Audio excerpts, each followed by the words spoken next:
Okay, I know it's too early ಕೇಳೋದು ಈ question. ನಿಮ್ಮ ಪ್ರಕಾರ ಯಾರು ಗೆಲ್ಬಹುದು ಈ ಸೀಸನ್?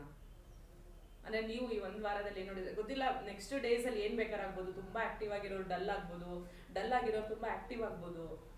ಮ್ಯಾಮ್ ನಂಗೆ 2 ಆಪ್ಷನ್ ಕೊಡ್ತೀನಿ. ಮೇ ಬಿ ಇವರಿಬ್ಬರಲ್ಲಿ ಒಬ್ಬರಾಗಿರ್ಬೋದು. ಒಂದು ಕಾಕ್ರೋಚ್ ಮತ್ತು ಗಿಲ್ಲಿ.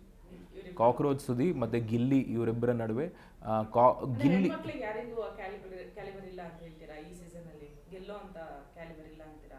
ಹೆಣ್ಮಕ್ಳಿಗೆ ಕ್ಯಾಲಿಬರ್ 100% ಇದೆ. ಅದರಲ್ಲಿ ಅಶ್ವಿನಿ ಮ್ಯಾಮು ಸೇರ್ತಾರೆ. ಬಟ್ ಐ ಥಿಂಕ್ ಕಾಂಪಿಟೇಷನ್ ಅಂತ ಬಂದಾಗ ಹೆಣ್ಮಕ್ಳು ಗಂಡು ಮಕ್ಕಳು ಅಂತ ಆಗಲ್ವಲ್ಲ. ಅದು ಯಾರು ಆ ಕೇಪಬಿಲಿಟಿ ಇದೆಯೋ, ಯಾರಿಗೆ ಈ ಥರ ಆಟ ಆಡೋಕ್ಕೆ ಗೊತ್ತಿದೆಯೋ ಅವ್ರಿಗಾಗುತ್ತೆ.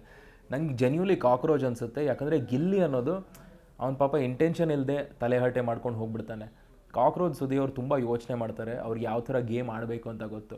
So maybe because of that cockroach ಸುದಿ ಅವ್ರು ಗೆಲ್ಲಬಹುದು. ನಂಗೆ ಆ್ಯಕ್ಚುಲಿ ಅಶ್ವಿನಿ ಗೌಡ ಅವರು ಶಿ ಈಸ್ ಕ್ಲೋಸ್, ಬಟ್ ಇಲ್ಲ, ಇವ್ರುಗಳು ತಿಂದಾಕ್ಬಿಡ್ತಾರೆ.